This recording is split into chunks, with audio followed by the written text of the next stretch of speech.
Hey there, and welcome back to A Chef's Curiosity. I'm glad you could join me. This week, chili cornbread pie.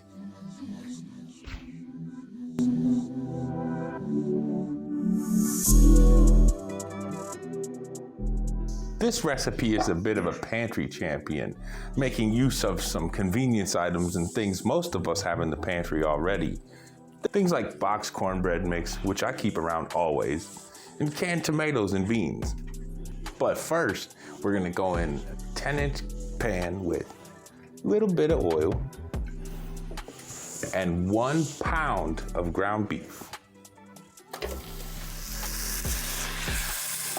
Just brown it until it's cooked thorough. Say about 10 minutes. All right, while that's going, we can go ahead and put the cornbread batter together. In a bowl, take 2 eggs,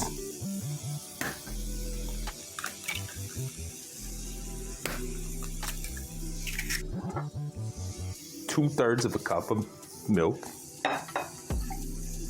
and then just whisk that together. Usually, if you're just making 1 box of this, it would just be 1/3 of a cup of milk and 1 egg, but we're making 2. Then you just go in with your cornbread mix.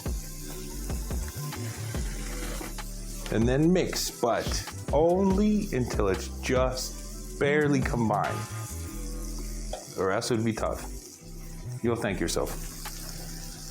And set that aside, let it rest for the rest of the time you're making your chili. Then when your ground beef is most of the way cooked, go ahead and with your spices.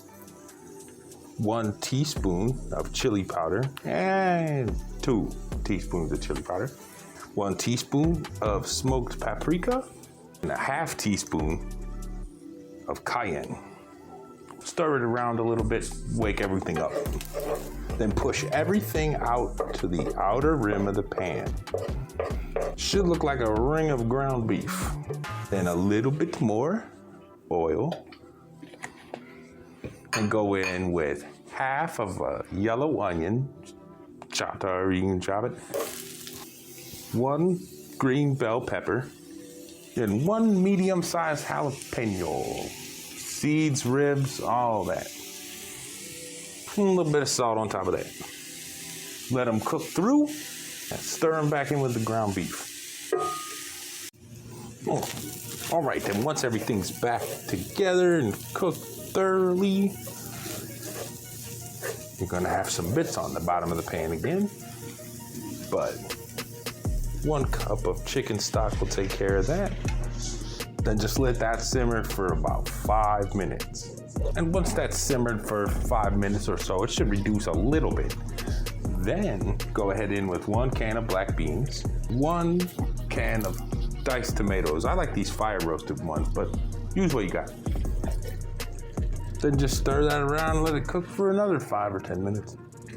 Then, once everything's combined, you see it bubbling real nice and the bubbles look pretty thick and they're starting to stack up on each other. Turn the heat off and allow it to cool for about 3 or 4 minutes. Once the bubbling has subsided, go ahead on with about a cup of sharp white cheddar cheese. Save the rest for serving. Then, top with the cornbread mix. What I like to do is just plop it right down the middle first, and once it's there, kind of move it out towards the edges. Then into a 400-degree oven for 15 to 20 minutes or until the top's all golden brown, shiny. Then after 20 minutes, look at this. Ooh. All right, let's see what we got. Make sure you get some cornbread. Like I said, I like to just serve mine with a little sour cream and a little bit more of the white cheddar like I put under the cornbread. It's hot.